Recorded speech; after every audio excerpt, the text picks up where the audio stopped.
नमस्कार दोस्तों, स्वागत है आपका ऑल अबाउट इंश्योरेंस में। और आज हम सीखेंगे basics of motor insurance. Motor insurance में बेसिकली हम two wheelers, cars, autos, buses, loading वाले व्हीकल्स, ये सब मोटर इंश्योरेंस में कवर होते हैं। तो अगर किसी इंसान को मोटर इंश्योरेंस की जानकारी बिल्कुल भी नहीं है तो उसके लिए ये वीडियो बनी है, या कोई नया एजेंट किसी भी कंपनी में, इंश्योरेंस कंपनी में ज्वाइन करता है तो उसकी मदद के लिए ये वीडियो बहुत ही हेल्पफुल हो सकती है। तो आइए हम शुरू करते हैं video, basics of motor insurance. तो चलिए, सबसे पहले हम चलते हैं classification of motor vehicles. Broadly अगर हम देखें तो मोटर व्हीकल्स को टू व्हीलर्स यानी कि मोटरसाइकिल्स या स्कूटर्स, दूसरा प्राइवेट कार्स और तीसरा कमर्शियल व्हीकल्स की कैटेगरी में रखा जाता है। इसके अलावा सब क्लासेस होती हैं मोटर व्हीकल्स में। अगर आप इंश्योरेंस की जानकारी रखते हैं तो आपको पता होगा, नहीं रखते हैं तो इस वीडियो से आपको समझ में आ जाएगा। सब क्लासेस में क्या है, जैसे गुड्स कैरिंग व्हीकल्स हैं उसमें पब्लिक कैरियर्स, प्राइवेट कैरियर्स एक ऐसी सब क्लास है जिसको अब ख़त्म कर दिया गया है IRDA द्वारा। तो उसके बाद जैसे आप ये कैटेगरीज पढ़ सकते हैं, नहीं भी पढ़ेंगे तो चलेगा। अब आपका क्वेश्चन होगा कि सपोज़ कोई ट्रैक्टर है, उसका इंश्योरेंस करवाना है तो ये सब, या JCB होती है कोई मशीन, कैटरपिलर की जो मशीन्स आती हैं, वो बेसिकली जिस भी व्हीकल का RC यानी रजिस्ट्रेशन सर्टिफिकेट बनेगा उसको हमें मोटर इंश्योरेंस के अंतर्गत इंश्योर करना ज़रूरी है। तो वो सब जो मिसलेनियस ये वाली है क्लास D, इसमें आते हैं। जैसा कि मैंने बताया कि क्लास D में मिसलेनियस यानी कि एम्बुलेंसेस, ट्रैक्टर्स और फायर ब्रिगेड्स, JCBs और कोई मशीन्स हैं, वो सब हमारी सब क्लास D में आती हैं। ठीक है, तो अगर कुछ भी आपको समझ ना आए तो आप कमेंट करके पूछ सकते हैं हमें। और इसके आगे हम चलते हैं तो प्रीमियम जो कैलकुलेट होता है वो किस तरह से कैलकुलेट होता है उसके बारे में हम आज जानेंगे। सबसे पहले हम देखिए, ब्रॉड कैटेगरीज ही लिए हैं हमने। तो टू व्हीलर्स को, ये एक सैम्पल RC मैंने यहाँ पे डाल दी है ताकि आप लोगों को समझ आ जाए। तो टू व्हीलर्स की क्लासिफिकेशंस हम लोग करते हैं CC यानी क्यूबिक कैपेसिटी के हिसाब से, जो कि यहाँ पे लिखी होती है। जैसे यहाँ पे CU कैप आप देख पा रहे हैं RC में 109 CC। तो ये क्यूबिक कैपेसिटी है जो हर एक व्हीकल की RC में मेंशन्ड होती ही होती है। तो इसमें जो प्रीमियम कैलकुलेट करते हैं हम प्रीमियम, तो वो बेस्ड अपॉन क्यूबिक कैपेसिटी होता है टू व्हीलर्स के केस में। देखिए, अगर 75 CC से कम, हालांकि आजकल कोई भी ऐसी स्कूटी नहीं आती है मेरे ख्याल जो 75 CC से कम हो, लेकिन पहले अगर आप लोगों को याद हो तो स्कूटी पेप आती थी, पेप प्लस आती थी, वो 60 CC यानी 60 CC की कैपेसिटी होती थी, तो वो इस कैटेगरी में फॉल करेगी। नेक्स्ट कैटेगरी है जिसके अंतर्गत हमारे मेजरली जो टू व्हीलर्स हैं वो फॉल करते हैं, दैट इज़ 76 से लेके 150 CC तक की क्यूबिक कैपेसिटी में। इसी तरह 151 से लेके 300, 300 से 1 से लेके 350, और लास्ट जो कैटेगरी है वो है 350 CC से ऊपर की। तो देखिए, जब भी हम सपोज़ एक बुलेट बहुत ही फेमस बाइक है रॉयल एनफील्ड की, तो 350 CC हम बोल देते हैं, लेकिन अगर आप उसकी RC देखेंगे तो उसमें क्यूबिक कैपेसिटी लिखा होगा 349। यही रीज़न है, इसी क्लासिफिकेशन की वजह से जो क्यूबिक कैपेसिटी होती है वो हमेशा 1 या 2 या 3 डिजिट कम होती है। जैसे स्विफ्ट गाड़ी आती थी तो डीजल में वो 1248 CC की हुआ करती थी, या 1200 CC जो मोस्टली गाड़ियाँ आती हैं वो 1197 CC की होती है मेंशन्ड RC पे। तो ये तो हो गई दोस्तों टू व्हीलर्स की बात। अब हम नेक्स्ट कैटेगरी पे चलें तो वो है प्राइवेट कार्स की कैटेगरी। प्राइवेट कार्स में भी हम बेस्ड अपॉन CC ही, यानी कि क्यूबिक कैपेसिटी के बेस पे ही इनको क्लासिफाई करते हैं। जो प्रीमियम हमारा लगेगा वो क्यूबिक कैपेसिटी के हिसाब से लगेगा प्राइवेट कार्स में। प्राइवेट कार्स का मतलब क्या है, जो गाड़ियां हम अपने प्राइवेट यूज़ के लिए लेते हैं, मतलब उसमें ना तो हम लोडिंग कर रहे हैं, ना उसको एज टैक्सी या पैसेंजर्स कैरिंग के लिए यूज़ कर रहे हैं। तो सबसे पहली सब क्लास इसमें है प्राइवेट कार्स में 1000 CC से जो कम गाड़ियाँ आती हैं। ये यहाँ पे मैंने एक RC डाल दी है सैंपल के लिए। तो आप सब देख सकते हैं इसमें मारुति की बेलिनो गाड़ी है, ये उसका वेरिएंट है डेल्टा पेट्रोल फ्यूल यूज़ कर रही है। और इसकी क्यूबिक कैपेसिटी अगर आप देखें तो 1197 सीसी, जैसा कि मैंने बताया था। इसको हम 1200 सीसी बोल देते हैं, लेकिन आरसी पे आप देखोगे तो क्यूबिक कैपेसिटी 1197 है। तो ये सेकंड कैटेगरी में फॉल करेगी। जो इसका प्रीमियम हम कैलकुलेट करेंगे तो वो इस हिसाब से कैलकुलेट होगा। नेक्स्ट कैटेगरी है जो 1500 सीसी से ज़्यादा की गाड़ियाँ होती हैं, ठीक है, चाहे वो 2000 हो चाहे 3000 हो, वो इसी कैटेगरी में फॉल करेंगी। नेक्स्ट कैटेगरी दोस्तों है पैसेंजर कैरिंग व्हीकल्स। अब पैसेंजर कैरिंग व्हीकल्स में कौन सी व्हीकल्स आती हैं, जैसे कि बस हो गई या टैक्सीज़ होती हैं, फोर्स की ट्रैवलर गाड़ी होती हैं, 17 सीटर्स होती हैं, क्रूज़र गाड़ी होती है। तो वो सब मतलब जिनका यूज़ कमर्शियल है लेकिन वो पैसेंजर्स के लिए यूज़ हो रही है, तो इनकी जो प्रीमियम है वो किस पे डिपेंड करता है, seating capacity of that vehicle. Next category हम चलते हैं, ये है गुड्स कैरिंग व्हीकल। इसमें सारे ट्रक्स, टाटा एस और दोस्त, बड़ा हाथी, छोटा हाथी, ये सब इसी कैटेगरी में आते हैं। दोस्तों इसमें सीसी होता है, लेकिन इनका जो प्रीमियम वो काउंट होता है वो होता है based upon gross vehicle wait, जो कि आरसी में मेंशन्ड होता है। जैसे इस आरसी में मेंशन्ड है 10,990 अनलेडन वेट, ये रहा। दोस्तों नेक्स्ट जो टॉपिक है बेसिक्स ऑफ मोटर इंश्योरेंस में, वो है टाइप ऑफ पॉलिसीज़। अब आप लोगों ने आम तौर पर सुना होगा कि ये पैकेज पॉलिसी है, फुल पार्टी है, फर्स्ट पार्टी है, कॉम्प्रिहेंसिव है। ये सभी टर्मिनोलॉजीज़ एक ही तरह की पॉलिसी के लिए यूज़ की जाती हैं। बेसिकली दो ही कैटेगरी होती हैं, और दूसरी कैटेगरी है थर्ड पार्टी या लाइबिलिटी ओनली, या शॉर्ट फॉर्म में हम टीपी पॉलिसी भी बोल देते हैं। तो इन पॉलिसीज़ को समझने से पहले हम देखते हैं कि ये फर्स्ट पार्टी, थर्ड पार्टी या फिर सेकंड पार्टी आपके दिमाग में आ रहा होगा, ये सब होता क्या है। तो ये रहा हमारे पास कि who is first party, second party and third party. देखिए फर्स्ट पार्टी कौन होता है, द इंश्योर्ड और owner of the vehicle. Suppose मेरे नाम से या आपके नाम से कोई बाइक है या कोई गाड़ी है, तो आप हो गए फर्स्ट पार्टी। सेकंड पार्टी कौन होता है, वो इंश्योरेंस कंपनी जिससे आपने इंश्योरेंस या बीमा करवाया हुआ है, ठीक है। इनके अलावा जो कोई भी है वो थर्ड पार्टी होगा। जैसे कि इस फ़ोटो से आप समझ सकते हैं कि ये एक इंश्योरेंस पॉलिसी है। फर्स्ट पार्टी हो गया इंश्योर्ड यानी कि owner of the vehicle, second party हो गया इंश्योरेंस कंपनी या इंश्योरर ऑफ दैट व्हीकल, और इसके अलावा जो है वो है थर्ड पार्टी। दोस्तों थर्ड पार्टी का रोल कब आता है, सपोज़ एक एग्जांपल के तौर पे हम ले रहे हैं कि जैसे कोई एक्सीडेंट होता है, ये ऑरेंज वाली गाड़ी आपकी है, आप फर्स्ट पार्टी हैं। सपोज़ XYZ कोई कंपनी है, उसने इसका बीमा किया हुआ है, तो वो सेकंड पार्टी हो गई। आपका एक्सीडेंट किसी गाड़ी से हो गया, तो ये गाड़ी, उसका ओनर या उसकी कोई भी प्रॉपर्टी अगर आप डैमेज करते हैं तो वो थर्ड पार्टी है। तो इसको हम थर्ड पार्टी लॉस भी बोल देते हैं जब थर्ड पार्टी का कोई नुकसान होता है। तो दोस्तों अब हम वापस आएँ टाइप ऑफ पॉलिसीज़ में। तो थर्ड पार्टी पॉलिसी हम पहले डिस्कस करते हैं। थर्ड पार्टी पॉलिसी वो होती है जिसमें आपको सिर्फ़ और सिर्फ थर्ड पार्टी का डैमेज, उसकी प्रॉपर्टी का डैमेज या उसके ड्राइवर का, पैसेंजर का डैमेज है, वो कवर होता है।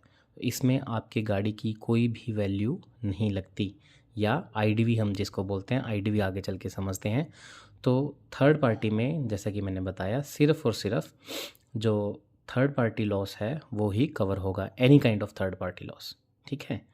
फर्स्ट पार्टी है उसमें थर्ड पार्टी तो कवर होगा ही होगा, साथ में फर्स्ट पार्टी जो कि इंश्योर्ड है वो, और उसकी गाड़ी का जो टूट फूट बेसिकली हम बोल देते हैं लेमन लैंग्वेज में, वो कवरेज होगी।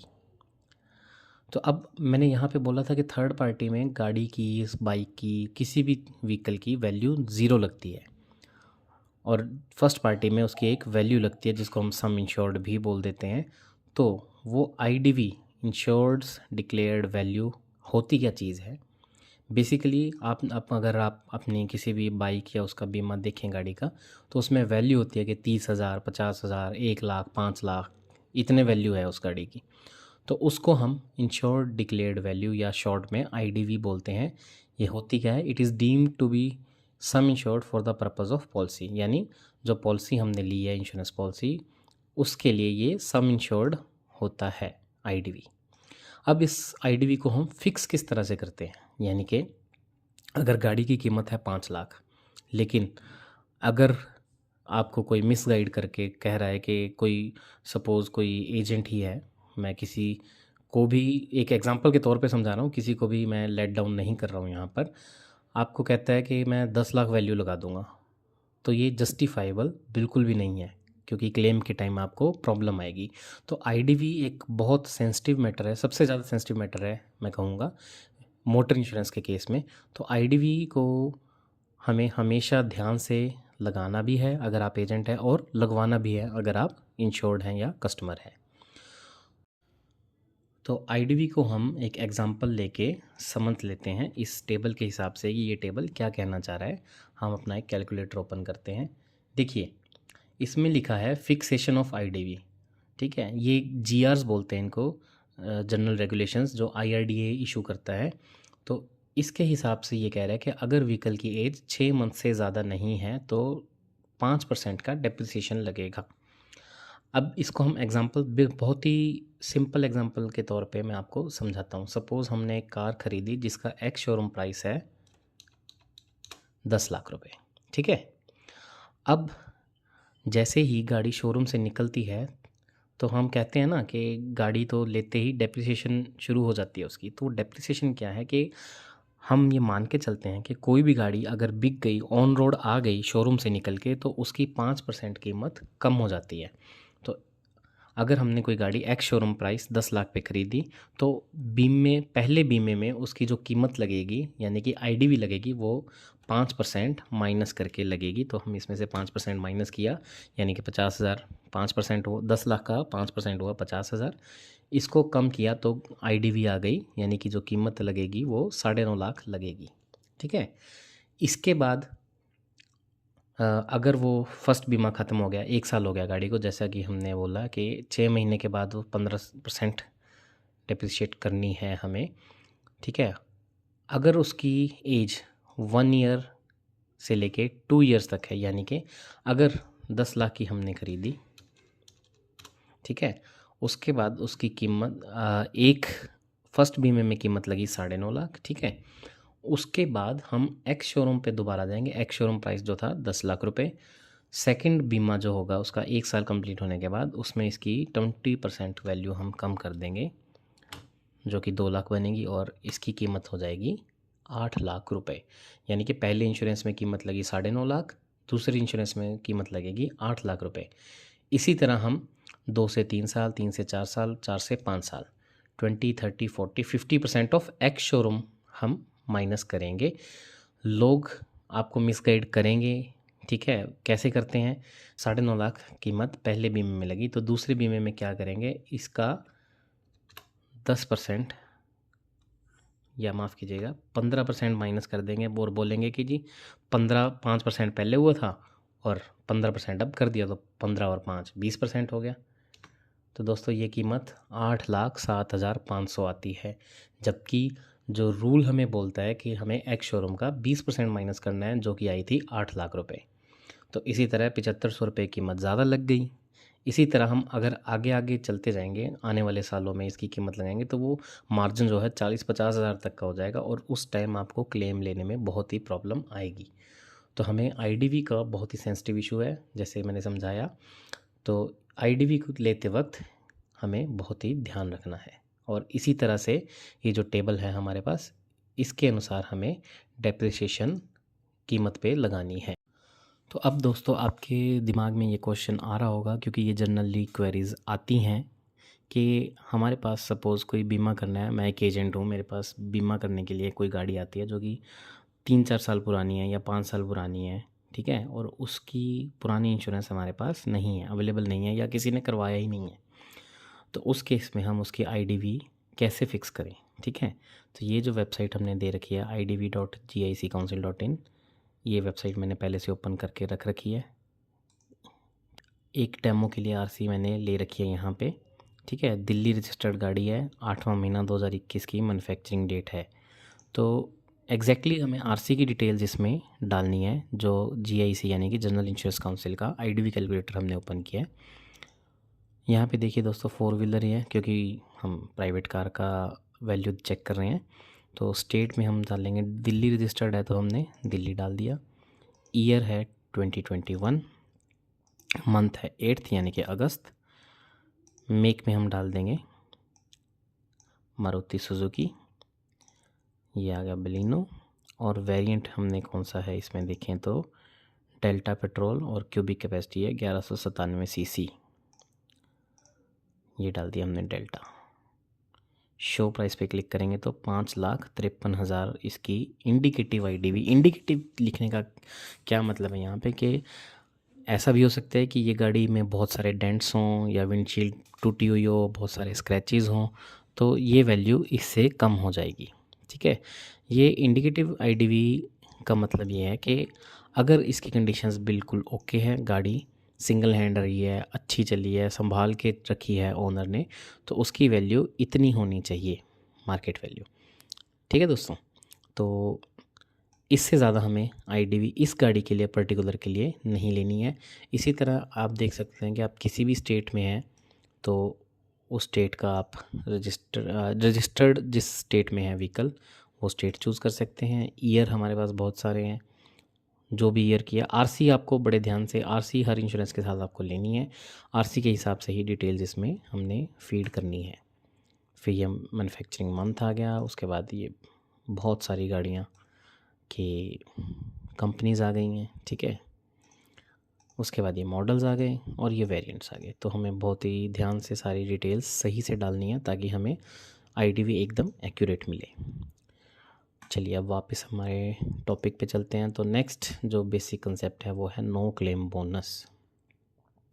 इसको पहले पढ़ के देखते हैं कि क्या कहते हैं। No claim bonus is a discount on premium of on damage portion of vehicle when a policy is renewed provided insured has not made any claim during the last policy period of 1 year.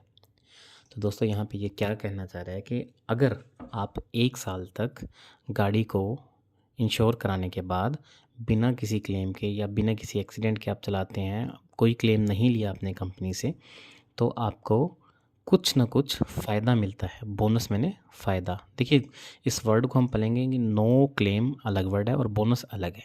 अगर हम कोई claim नहीं लेते यानी कि no claim रहता है तो उसका हमें बोनस मिलता है अगली पॉलिसी पे, क्योंकि 1 साल तक हमने बिना क्लेम के गाड़ी को रखा है। An insured becomes entitled to NCB only at the renewal of policy after the expiry of full duration of 12 months। ठीक है, ऐसा नहीं है कि आपने 11 महीने या 10 महीने गाड़ी बिना एक्सीडेंट के चलाई और लास्ट के 1-2 महीनों में आपने क्लेम लिया तो आपका NCB क्या हो जाएगा, 0। दोस्तों इसको हम एक बड़े ही लाइट एग्जांपल के साथ समझ सकते हैं। सपोज़ आपका कोई पड़ोसी है, ठीक है, उनका एक छोटा सा बच्चा है, वो आपके घर आके खेलता है, आप उसको खिलाते हो, है ना, उसको खाना भी खिलाते हो, यहीं सो भी जाता है, आपके साथ बहुत अच्छी बॉन्डिंग है।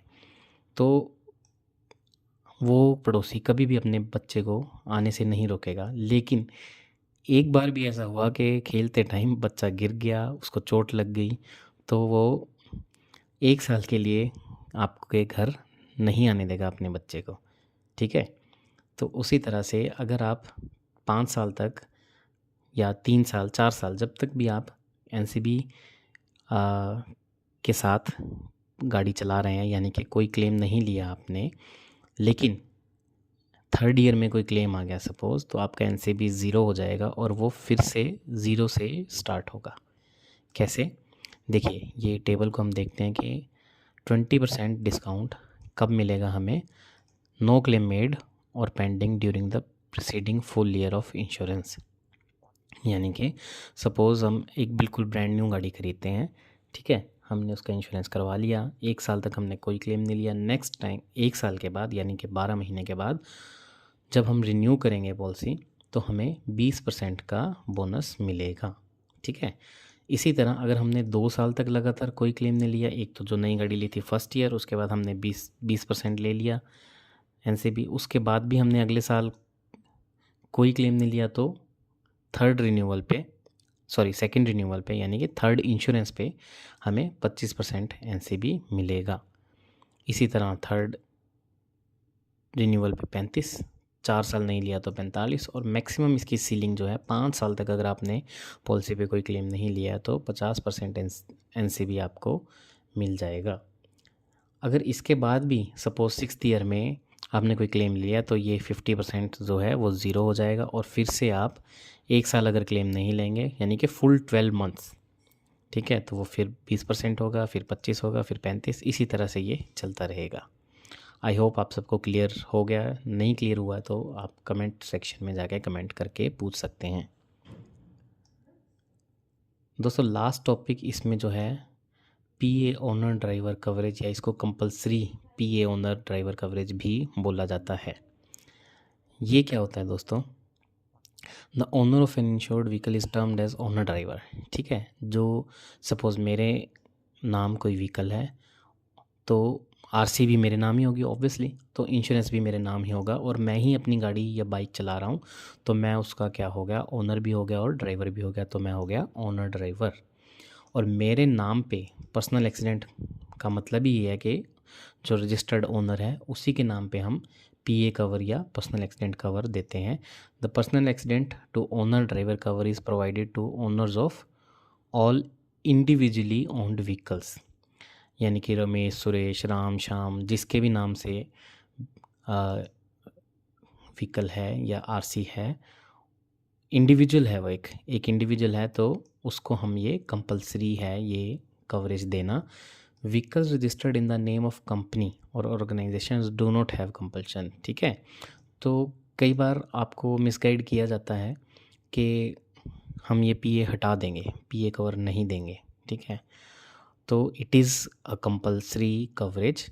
हम सिर्फ उस केस में कंपल्शन नहीं है, या उस केस में हम इसको रिमूव कर सकते हैं जब वो व्हीकल किसी कंपनी या किसी ऑर्गेनाइजेशन के नाम पे रजिस्टर्ड होता है। आई होप आप सबको क्लियर है। तो नेक्स्ट पॉइंट क्या है? The insurer undertakes to pay compensation to owner driver for bodily injury और death in the event of an accident directly connected with the vehicle. ठीक है, अगर जो ओनर ड्राइवर है उसको कोई इंजरी होती है या उसकी डेथ हो जाती है इन केस ऑफ एक्सीडेंट जो कि उस व्हीकल के साथ डायरेक्टली कनेक्टेड है, या ड्राइविंग, माउंटिंग, डिसमाउंटिंग और ट्रैवलिंग एज अ को ड्राइवर भी, अगर वो एज उसी गाड़ी में उसका ओनर एज को ड्राइवर भी ट्रैवल कर रहा है, जो कि accidental means external, violent, visible means. ठीक है, अब इनका मतलब क्या है? एक्सीडेंटल आप सब समझते हैं, एक्सटर्नल मतलब कि गाड़ी के इंटरनल डैमेज की वजह से वो एक्सीडेंट नहीं होना चाहिए, ये हो गया एक्सटर्नल। वायलेंट, वायलेंट आप लोग जानते ही हैं। ठीक है, विजिबल मतलब वो जो कॉज ऑफ एक्सीडेंट वो हमें दिखना चाहिए, विजिबल होना चाहिए। ठीक है, अब ये टेबल क्या कह रहा है कि नेचर ऑफ इंजरी, अगर ओनर ड्राइवर की डेथ हो जाती है तो 100% कंपनसेशन मिलेगा। लॉस ऑफ 2 लिम्स, लिम्स यानी कि दोनों हाथ या दोनों पाँव, और साइट ऑफ 2 आइज़, या तो दोनों आंखें या दोनों लिम्स, या एक लिम्ब और एक आंख, उस केस में भी 100% कंपनसेशन मिलेगा। सिर्फ 1 लिम्ब और 1 साइट ऑफ 1 आई तो उसमें 50% मिलेगा। परमानेंट टोटल डिसेबलमेंट, यानी कि बंदा ज़िंदा तो है लेकिन सपोज़ उसके दोनों पैर कट गए हैं, या डिसेबलमेंट है किसी तरह की जो कि ठीक नहीं हो सकती। ठीक है, परमानेंट का मतलब है कि एक होती है टेम्परेरी डिसेबलमेंट, ये है परमानेंट। टोटली डिसेबलमेंट है यानी कि परमानेंटली और टोटली वो डिसेबल हो गया है, कमाने लायक नहीं है, तो 100% मिलेगा। ठीक है, नेक्स्ट पॉइंट क्या है? The owner driver must be registered owner of the vehicle. जैसा कि मैंने कहा कि जो व्हीकल है वो उसी ओनर के नाम पे होना चाहिए, और उसके पास क्या होना चाहिए? एक valid and effective driving licence उस व्हीकल को ड्राइव करने के लिए। अगर ट्रक है तो ट्रक का लाइसेंस होना चाहिए, बाइक है तो बाइक, गाड़ी है तो गाड़ी का। ठीक है, in the event of death of insured persons the legal heirs और personal representative will be treated as if insured and the nominee is to be provided compensation as per PA owner driver liability policy. देखिए यहाँ पे हमने लिखा है कि अगर owner driver की डेथ हो जाती है तो उसको 100% कंपनसेशन मिलेगा, लेकिन किसको मिलेगा? नॉमिनी को। जब हम पॉलिसी बनाते हैं तो उसमें हमें पीए ओनर जब हम ऑप्ट करते हैं कवरेज, तो उसमें हमें नॉमिनी डालना पड़ता है, ठीक है। तो in case of death of that person owner, तो उसके नॉमिनी को वो कंपनसेशन 100% की मिल जाएगी, ठीक है। This must be mandatorily taken, ये लाइन जो है इसको मैं बोल्ड में कर देता हूँ, क्योंकि ये बहुत ही मिसगाइड किया जाता है कि ये हम हटा देंगे सस्ते के चक्कर में हम, या हम ऑनलाइन खुद कभी इंश्योरेंस करते हैं तो इसको हम इस कवरेज को हटा देते हैं, तो ये हमें कभी भी नहीं करना है, मैंडेटरी है ये, ठीक है। With every vehicle insurance policy, in case where customer has multiple vehicles he may end up buy CPA cover for more than one vehicle which is unnecessary. IRDA has come up with a solution and introduced standalone PA cover where a single PA cover can be taken for multiple vehicles. देखिए इस point का मतलब क्या है कि एक owner के पास, एक पर्सन के पास दो से ज़्यादा व्हीकल्स भी हो सकते हैं। सपोज़ आपके पास एक बाइक है, एक कार है, तो उसके लिए ये जो PA कवर है, पर्सनल एक्सीडेंट कवर, ये आप एक अलग से पॉलिसी ले सकते हैं जिसको हम बोलते हैं स्टैंड अलोन PA कवर, जो कि आपकी सभी व्हीकल्स पे एप्लीकेबल रहेगा। मतलब आपको बाइक के साथ अलग से CPA या कार के साथ अलग से CPA नहीं लेना पड़ेगा। मल्टीपल व्हीकल्स, एक से ज़्यादा अगर आपके पास व्हीकल्स हैं, आप ही के नाम पे रजिस्टर्ड हैं, तो आप एक single stand alone PA cover ले सकते हैं जो सभी व्हीकल्स पे एप्लीकेबल रहेगा, ठीक है। आई होप ये सारे कंसेप्ट्स बेसिक आपको क्लियर हो चुके होंगे अब तक, और किसी भी तरह के डाउट के लिए आप कमेंट कर सकते हैं। और अगर दोस्तों आपको ये वीडियो अच्छी लगी है तो इसको लाइक ज़रूर करें अपने दोस्तों के साथ, अगर आप एजेंट हैं तो अपने एजेंट्स के दोस्तों के साथ और एजेंट्स के साथ शेयर करें, और जो नए एजेंट बनना चाहते हैं उनके लिए भी ये वीडियो बहुत ही हेल्पफुल रह सकती है। सो आई होप आप सबको वीडियो पसंद आई होगी। तो इसी के साथ नेक्स्ट वीडियो के लिए वेट करें और चैनल को कर लिए सब्सक्राइब। Thank you.